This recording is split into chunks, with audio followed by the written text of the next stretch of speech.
Hey guys, I'm Ben from Erie. My project about 10 years, and today I will explain how to play the Soma Dvina as like a violin.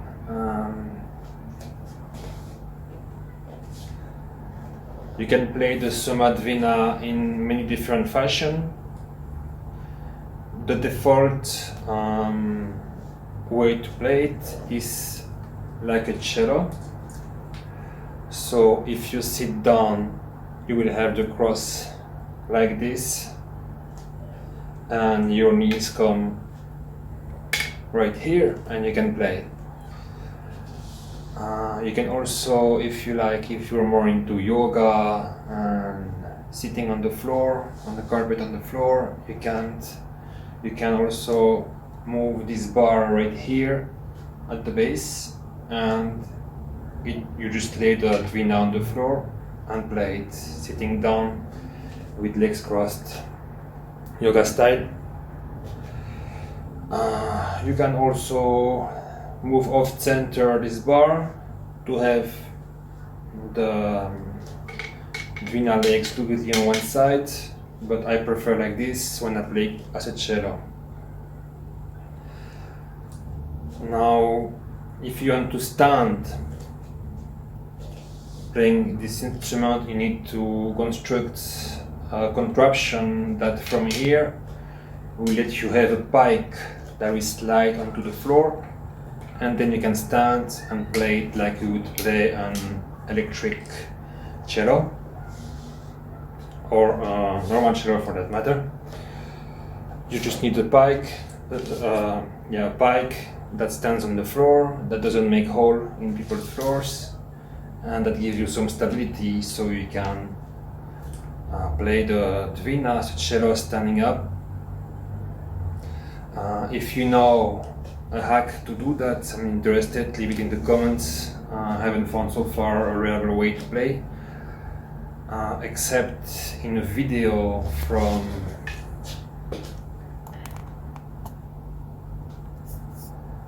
Evgeniy Voronovskiy. He's a famous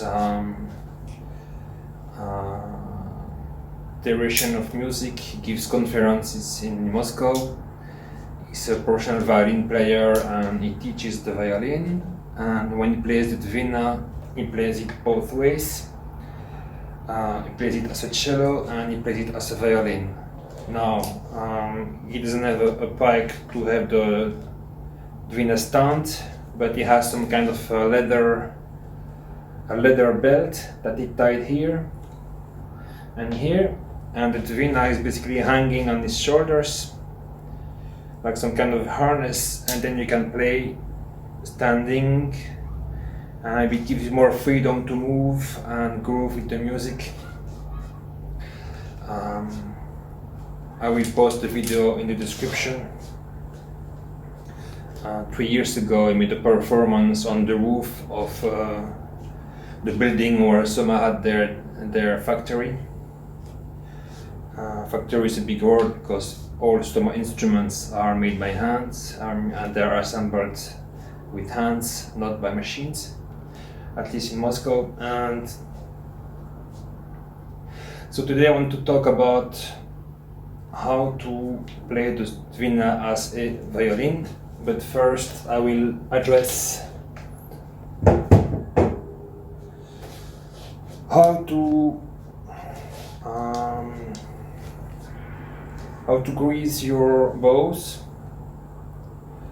So, because in the first video about Soma Dvina self-teach tutorial, I did not explain how to grease your bow.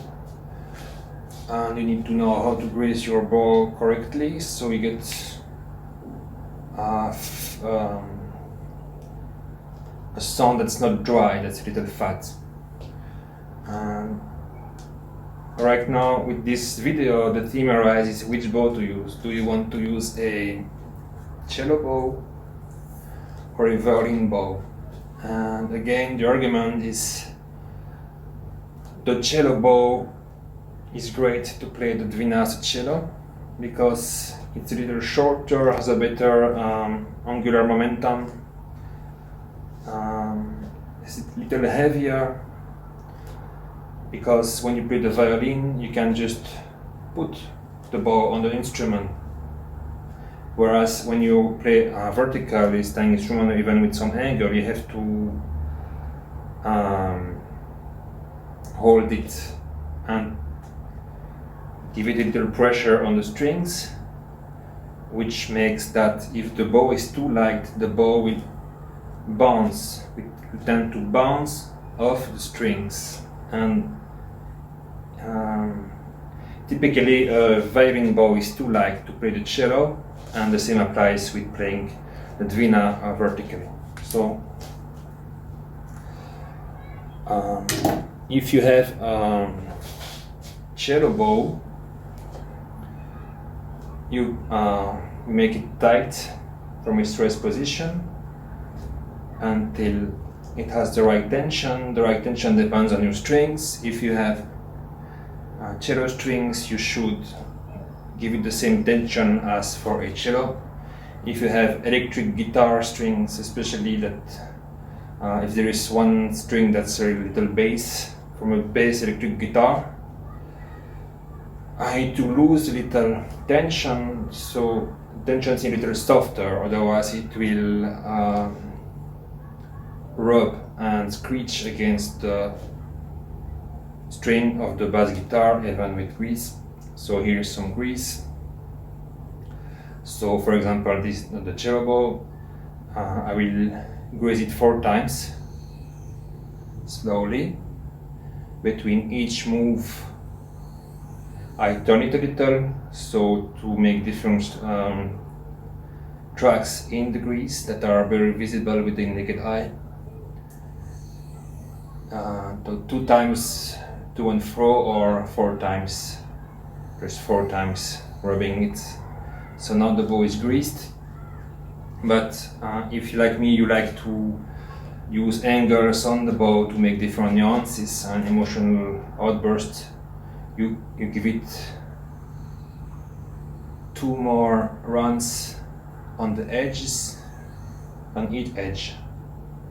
So all together we'll have to make 8 rubs to the bow. Okay, the bow is ready. When you don't need the bow, when you want to play something on the other instruments, you can just hang it on your pinky like this, and it just hangs and doesn't bother you for other maneuvers. Okay, this is a violin bow, not expensive, just a basic violin bow. So now it's in its rest tension. I'll make it tight. The right tension comes with experience and also from the nature of your strings. So this hasn't been greased for a while, so I'm greasing a little more. Normally this is a little thinner than the cello bow, so I grease it 3 times. But because it hasn't been used in a while, I will grease it 5 times.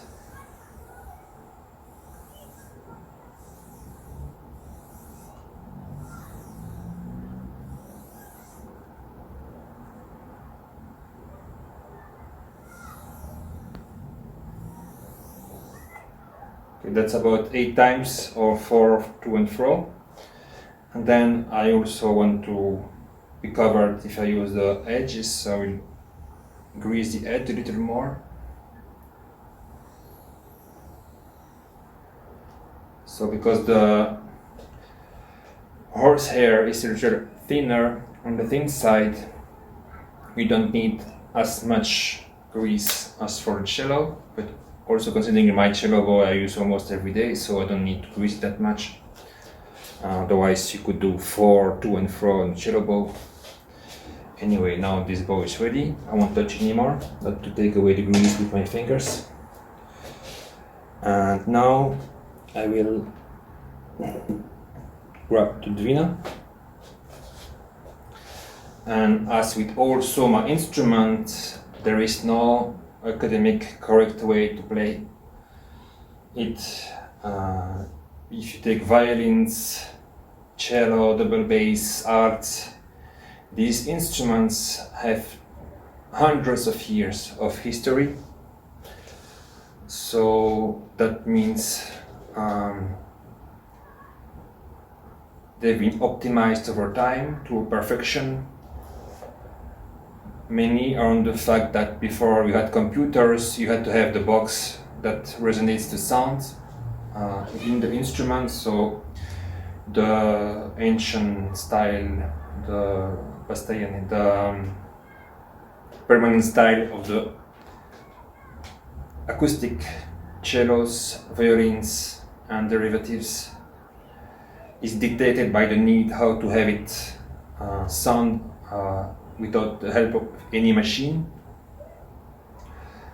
And because of that, the electric variants of cello and violins have the exact same shape as the acoustic variant, just to not force the instrument players to change the configuration of their movements when they go to play an electric variant of their instrument, because to learn the violin, to learn the cello academically, professionally, it's years of practice down the line before you can do anything decent. So if a violin player goes on an electric music festival to do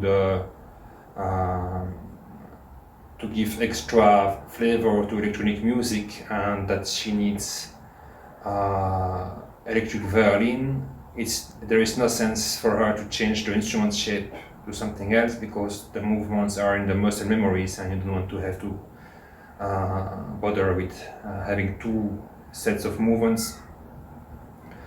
So, but with the Dvina is designed for anybody who is not necessarily a strings player, so you can play it however you want, however it works with you. So I already explained when playing at a cello a different way to hold the bow and so forth. And bottom line is you only play it how you want, how it's comfortable for you, how you can make it work for you. Because also everybody is different, has different anatomy, and so what's comfortable for me isn't necessary for you. And so for today I will show you two variants of how to play the Dvina in the style of a violin. The first is how I played it last night. Last night, I recorded last night, but I only edited the video during the night and published it this morning because I fell asleep. So the Dvina has always a cable, so it's better if you have an L-shaped cable and not a straight cable, because this would create a huge arc that you have to deal with. So it's always more comfortable with the Dvina to have an L-shaped cable going to your mixer or interface. And if you are right-handed like me, you will turn this on your left side like this and throw it behind your shoulder, and then you hold the mast of the Dvina. Now it's taking the shape as necessary, this cable, the direction, and now you want to hold the mast with your left hand if you are right-handed. If you are left-handed, you do everything exactly with the other way around, as I'm saying now. And I personally find it more comfortable to lay the base of the Dvina to my chin like this, and it's resting like this, and you just hold it with your left hand. You grab the bow. So this is my cello bow for now,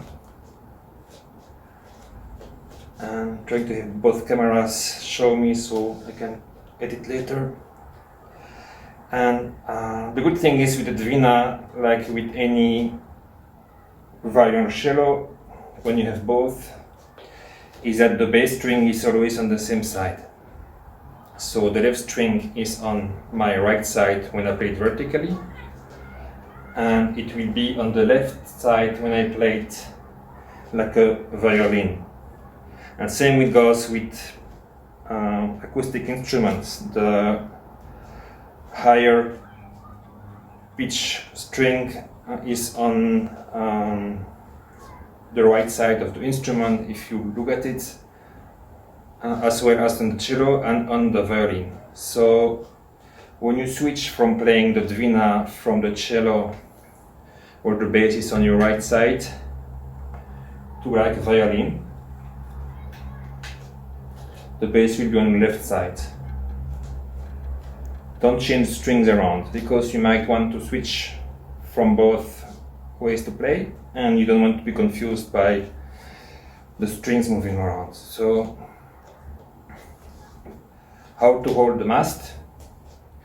When you play violin or an alt, you have to play all 4 strings with your left hand fingers, which means if you want to reach the bass, you have to turn your hands in a very big angle from your elbow. And let's face it, with the Dvina is totally not comfortable. But good thing with the Dvina is that the bass string is usually for just a few notes, that gives a long bass note that's going through your effectors setup. And therefore I recommend, if you play the Dvina like this, you can hold her, play the bass string with your thumb. It's much more easier, and it doesn't break your wrist turning it around like in judo.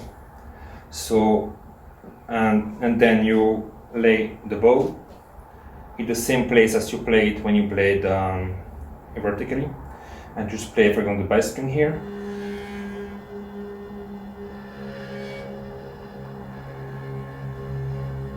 Also, as you can hear, it's very easy to scratch the notes on the bass string, so you have to be very careful when you play the string, that the angle of the bow is perpendicular to the angle of the string in the coronal plane. This bow might be a little too tense or so I lose it a little to have more leeway for error. And now it sounds good. This is just my bass string with no notes played from the thumb, going into a passive reverb on the Cosmos, no effectors. And then I tried a higher note string, which is A bemol and C diez. So my bass string is C diez and my A string is the A above, but with bemol.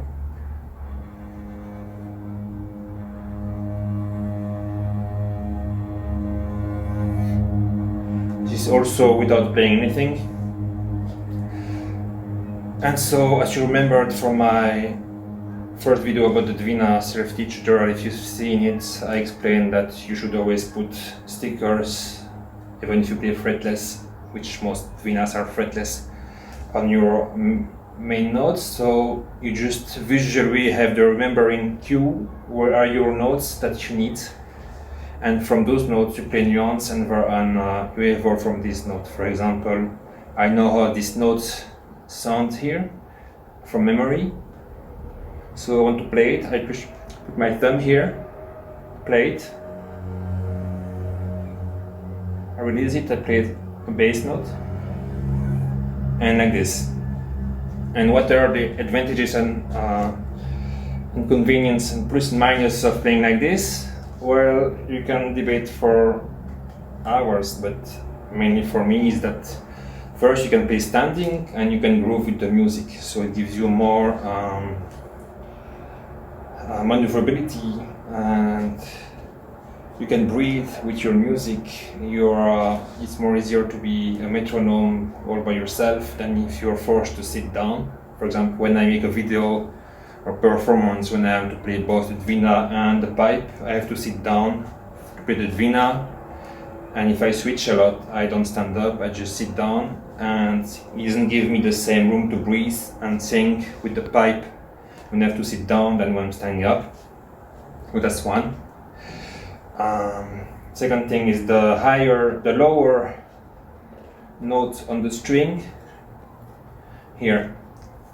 are harder to play in a vertical position, but you can exert more nuance in them when you play it like this, because it's right here in front of your eyes, and so you can see more accurately what you're doing. So if you hold it like this, or if you want to see closer, you can put the bar under your chin. So if I stay like this,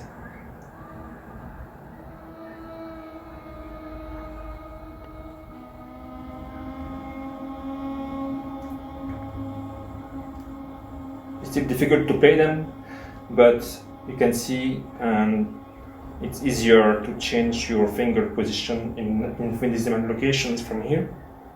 And same from the mid strings, even from the mid notes, sorry, it's easier to have nuance.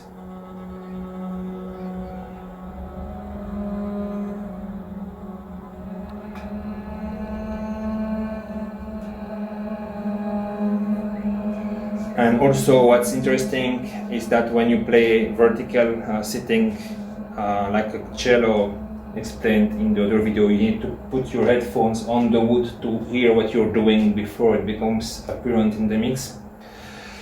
But when you play like this, the strings are much closer to your ears, so even with headphones you instantly hear exactly from the string what sound is going out, because the sounds comes actually from here. So what's happening here is this close to your ear, but when you're sitting, it's this far from your ear. And so that's one way to hold it. And then a second way to hold it is the Voronovskiy way.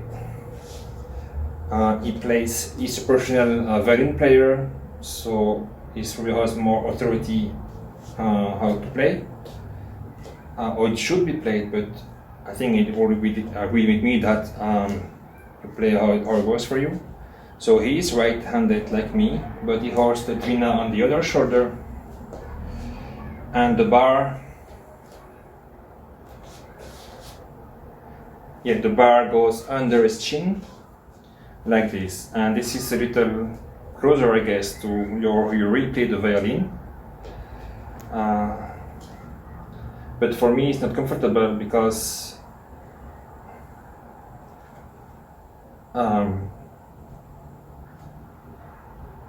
the bar on my Adam's apple bothers me, and I have to turn my wrist more to imitate closely how to play the violin. But on the other hand, the left hand is more comfortable. The right hand, the bow hand, is more comfortable. It's also easier to slide your thumb, because your hand is not as strong to use the thumb as on the other configuration.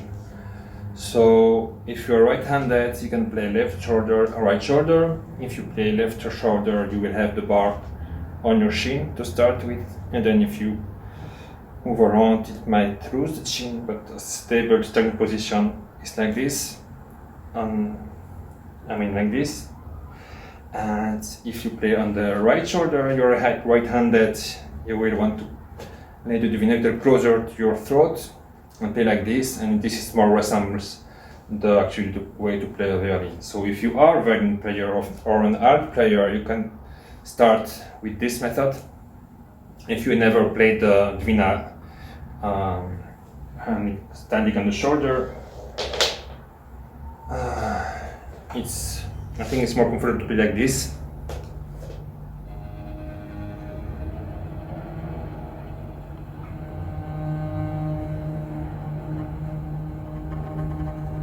Like this is also easier to make nuances, such as this vibrating effect. So there are different vibrators you can make in strings. Is this, like, I don't know how it's called. You vibrate the bow on the string, bow vibrato I guess it's called. The hand vibrato You can't learn on your own, you need a teacher. Going like this, also several different ways just to play it. And there's the vibrato when you have one finger tap the next note. That's very easy to learn by yourself, like this. And this is also easy to learn by yourself.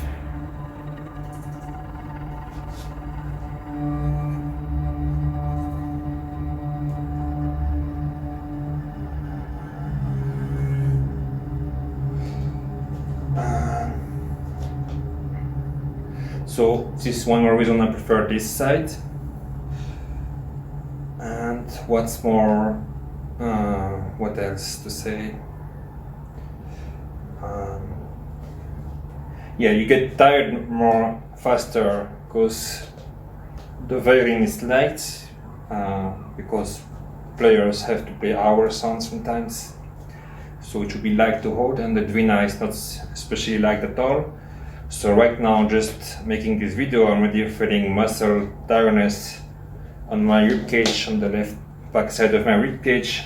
So this does require training, and yeah, you should probably try both and decide which method is best for you, for your music.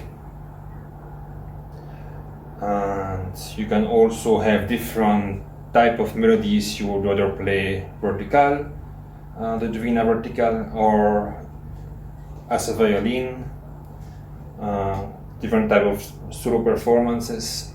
Also, the advantage of sitting down and holding a Dvina as a cello is that you can just loose it on your shoulder, even with both hands, play something else like the lyra, the pipe. It just stands there on your legs and on your shoulder, doesn't go away. But when you hold it like this, you cannot just, you can hold it like this, but it's comfortable. You can free one hand, so you just hang the bow, and you can play the Dvina,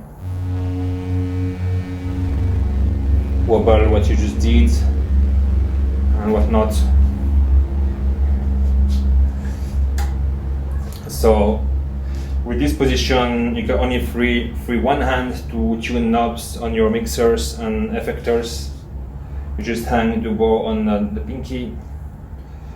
But when you're sitting down, you can free both hands and switch back and forth with other instruments.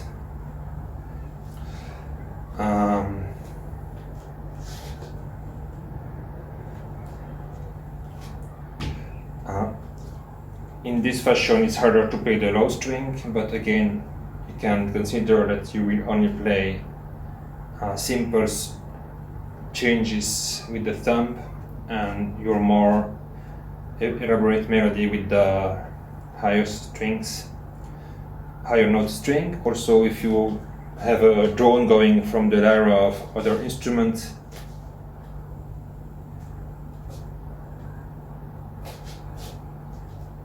then you don't really need the thumb, because you can just play only the higher pitch strings.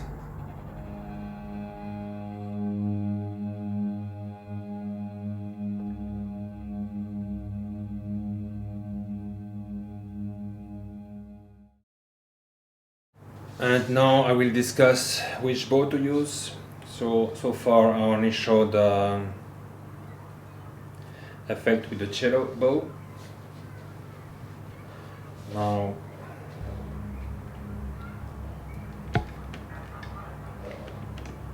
throwing the cable back on my shoulder, holding the Dvina my favorite way. So again,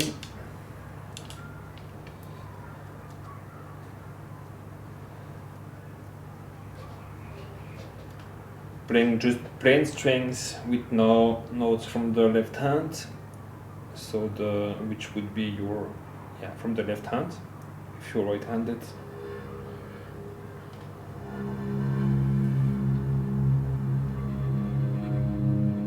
This is with the cello bow. You put it on the side. I stop the notes. Takes a while to stop down the reverb line. And now I'll play the same notes with violin bow.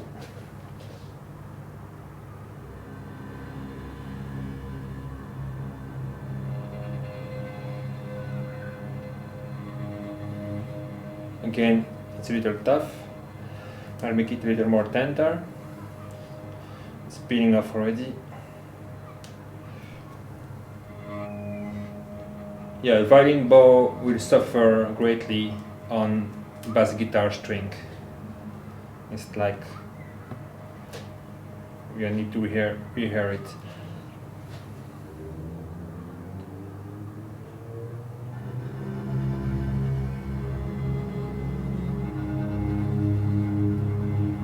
So to play the basic notes, it seems like I don't see any difference. Now let's try this bow tremolo. Oh, this is much easier. It's just a few grams difference between the two bows, but I can feel the difference in moving it fast. But I do have to press it a little more, just because I'm using bass guitar string. With violin strings, and it would happen. But I remind you, if you use cello or violin strings, you always need to have metallic strings, otherwise the signal won't conduct, and you have to make naked remove all the cotton. So this part here is naked, otherwise the signal would be transmitted into the neodymium magnet. So here. But what's great, you can play it not only here, but a little further also for your comfort. Because it's lighter, it doesn't depress the strings so much as to touch the wood. And like it, these indentations are meant to avoid. And this is also the place where it's ideal to play, because it's closer to the signal captor. But with the violin bow you can play a little further from here and have more freedom.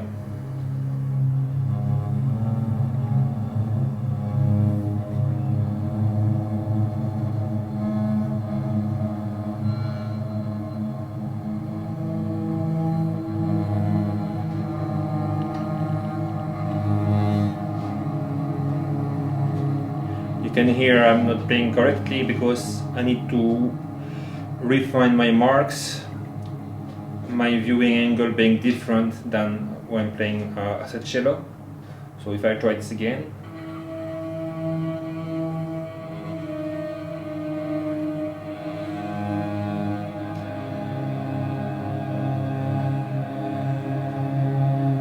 Okay, and you always correct with your ear. Instantly you start to play it low volume. If the note is correct, then you press the bow.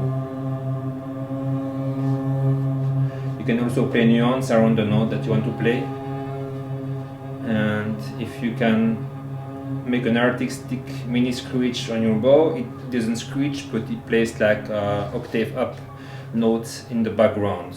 So that's very beautiful also. It seems easier to do with the violin bow. So I don't move my finger here.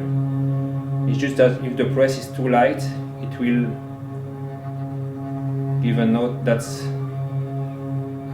an echo of the note that's one octave up, and that can make for a very beautiful nuance when you have reverb.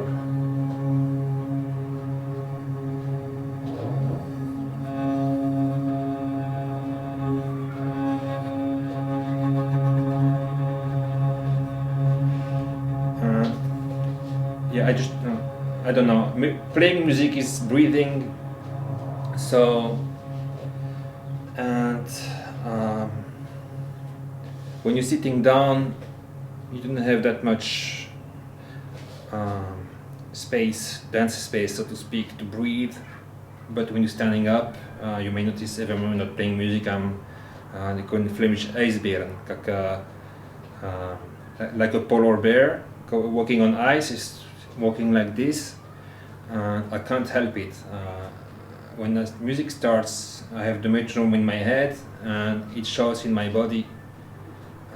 It's just not me and the instrument. I mean, the instrument become one. I become one with the instrument, so I cannot dissociate myself from the music. and just standing up with this instrument that's all about nuances and emotion. And I don't play music sheets, I play the music that's flowing through me. So it's more of a challenge, but from now I will prefer this method. Only if I'm playing with the pipe and changing instantly, I will sit down, because I don't want to put the pipe on a stand. I also like to groove with the pipe, so I need to have both hands free, especially that I always play the regulators and effectors of the pipe constantly. I constantly make the change, shifting, so it's more live. But if you play just the Dvina for a while, then this is more challenging way to play, but it gives you more artistic freedom, so to speak. And yes, if you start the Dvina, should you start with this or the cello position? And my advice is still, if you have a Dvina, you're a new player of the Dvina, you should start to learn it in the sitting cello position, and then a few months down the line you can start to switch to this position, simply because the angle is different but the instrument is the same, and starting to play like this just adds difficulty to learning it. And it's like you never played the violin and teach yourself and start to play electric violin without any lessons. And I mean, it's not that big of a gap, but it is more difficult and less intuitive. But when you have some experience with the strings, then you can start to play like this.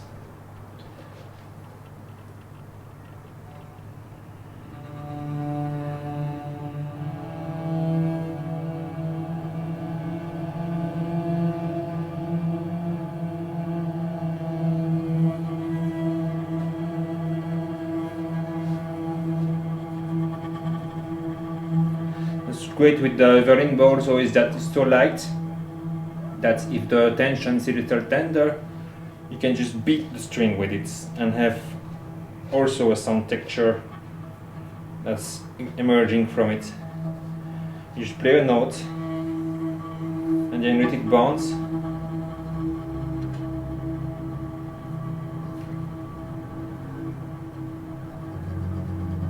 You can play both strings at the same time, which on a violin is difficult because of the arch.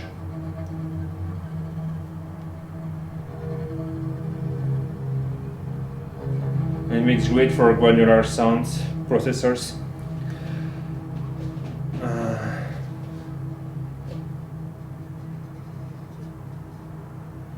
You can also make rhythm patterns with the bow if you're playing with other instruments or other players.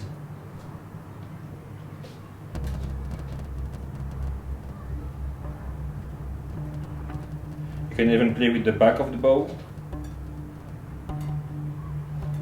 with the other bow, so cello bow.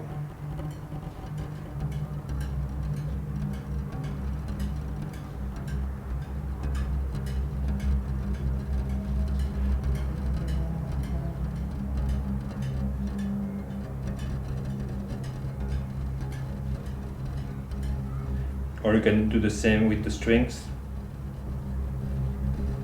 It's more muffled type of sound. You do have to have some sense on the rhythm to do this, otherwise people will notice. Let me show you the cello bow. Since it's heavier, you should be able to do the same.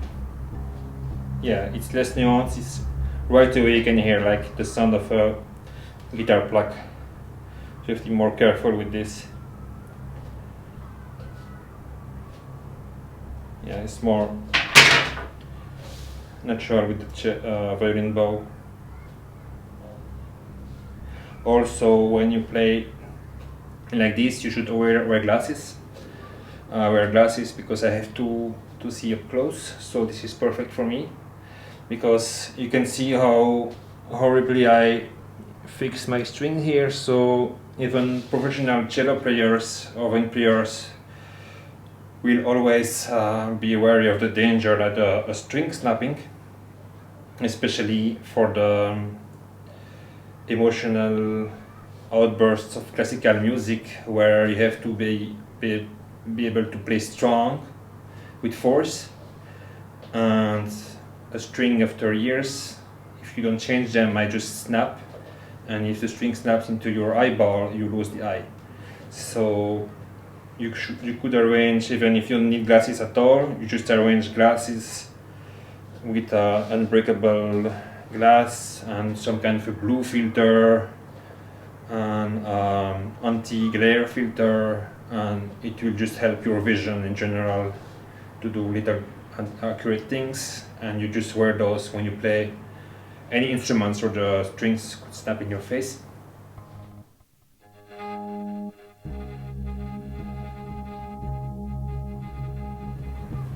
can play rhythm,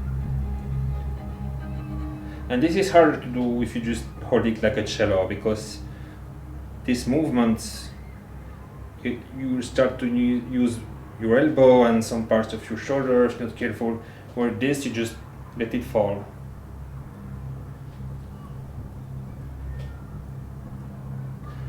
Okay, and this can be great with sounds processors, because the Dvina is always electric. So that's about it. If you have any questions about Dvina, post them in the comments. Also, if you need help learning any instruments from Soma that I play, yeah, you can play the guitar, but I won't go into there. Tips to play the Dvina, not in the sense of cello playing or violin playing, you should learn that separately, but the Dvina as for its specific. The Soma pipe, I'm a specialist. The Soma Lyra 8 and the Cosmos. I have programs of 4 hours, 10 hours, 1 hour per week with homework in between them, and also have consultation session of just 1 hour. So hit me an email to this address on the screen, arcticdrone@yandex.ru, arcticdrone@yandex.ru, and ask me tell me what setup you have, and ask me what you want to reach, what's your objective, and I will offer you and how many hours you want to take, 1 hour, 4 hours, or 10 hours, and I will send you a price list.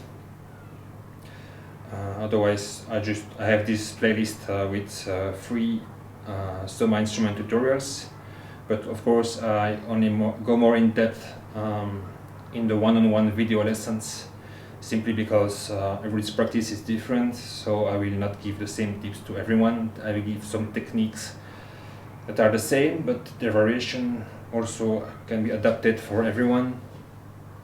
And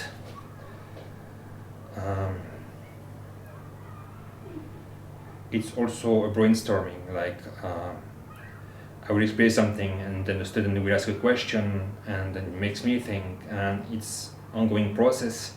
So that's why I don't just teach everything on video. You need to be in this process that you decided to learn something and follow a program, get through a program, so you can beat yourself out of a skill plateau, or even if you're just beginner, you're kind of lost with an instrument, then you will have the use of these tools that I teach, especially on the Lyra, the pipe, and the Cosmos. And I have basic tips for the Dvina, and I play the Dvina on the ear, so I hear what's going on. I don't play music sheets, so if you want to learn academic music per se, as in regards to string instruments, you need to ask cello teacher or a violin teacher, depending on how to play the Dvina.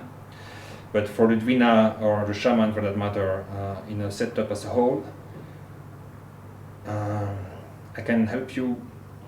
So hit me an email below on the address below, arcticgrowth@yandex.ru. Programs of 4 or 10 hours. You get each week the same time slot, 1 hour of private lesson, and then you get homework to do for the next day before the next lesson. So you have about 5 or 6 days to do the homework. Every day you can email me if you have more questions and answer. And so you are in this program that you committed to learn something. You might just learn as much all by yourself, but when you are receiving tips that took me years to find out, it can save you some time, and it can also save you from discouragement, because I know the lyra has a high rate of failure, in the sense that there are people who sell the lyra after they try it and they can't do anything with it, and it's just very sad, because it's a great instrument. Has amazing possibilities just for the lyra, for example. But the people who understand the lyra, they never sell it. They always keep it. It's like a unique instrument, and it lets you do anything, like any sound. You cannot. I don't saying you can make any sound that you hear in the street, but it can make so many different sounds that are all original and new and unique, and it can be used as an effector or it can affect through a different instrument or pedal. And if you have a lyra and you don't know how to play it, I can help you. So that's it for today. I hope this helped. If you have any questions about the Dvina and about playing it like this versus playing it like this, post it in the comments on the video. And if you want to work with me to improve your practice on Soma instruments, hit me an email. See you next time.